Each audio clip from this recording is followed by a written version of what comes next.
మనకి ఈరోజు మాంచెస్టర్ టెస్ట్లో చూసుకుంటే జో రూట్ ఏకంగా సెంచరీతో అదరగొట్టేశాడు కదా. మరి ఈ సెంచరీతో అతను ఇంటర్నేషనల్ టెస్ట్ క్రికెట్లో ఏకంగా 38th సెంచరీ కూడా కంప్లీట్ చేసుకోవడం జరిగింది. సో మరి దీంతో పాటు సచిన్ టెండూల్కర్ పేరు మీద ఒక రికార్డ్ని కూడా బ్రేక్ చేసి పక్కన పెట్టాడు. ఆ రికార్డ్ ఏంటంటే మనకి ఇప్పటివరకు స్వదేశంలో సచిన్ టెండూల్కర్ ఏకంగా 22 సెంచరీస్ చేశాడు అనమాట.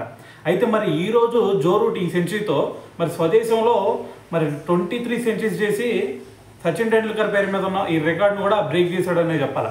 అయితే దాంతోపాటు మరి మనకి స్వదేశంలో అత్యధిక సెంచరీలు చేసిన ప్లేయర్స్ లిస్ట్లో కనుక మనం చూసుకుంటే ఫస్ట్ ప్లేస్లో మనకి మహేలా జయవర్ధన్ అలాగే జాక్ కలీస్ ఉన్నారు. సో వీళ్ళిద్దరు చూసుకుంటే 23 సెంచరీస్ చేశాడు. మరి ఇప్పుడు జో రూట్ వచ్చేసరికి స్వదేశంలో మరి ఈ సెంచరీతో 23 సెంచరీస్ అయితే కంప్లీట్ చేసుకున్నాడు అనమాట. అయితే మరి ఇంకొక సెంచరీ కనుక చేశాడు అంటే మరి వీళ్ళిద్దరు రికార్డులు కూడా బ్రేక్ అయ్యే ఛాన్స్ అయితే కనిపిస్తూ ఉంది. సో మరి ఖచ్చితంగా ఇంకా తనకి కెరీర్ ఉంది కాబట్టి దాని తర్వాత నెక్స్ట్ మ్యాచ్ కూడా ఉంది కాబట్టి సో ఖచ్చితంగా వీళ్ళిద్దరు రికార్డులు కూడా బ్రేక్ అయ్యే ఛాన్స్ అయితే కనిపిస్తూ ఉంది.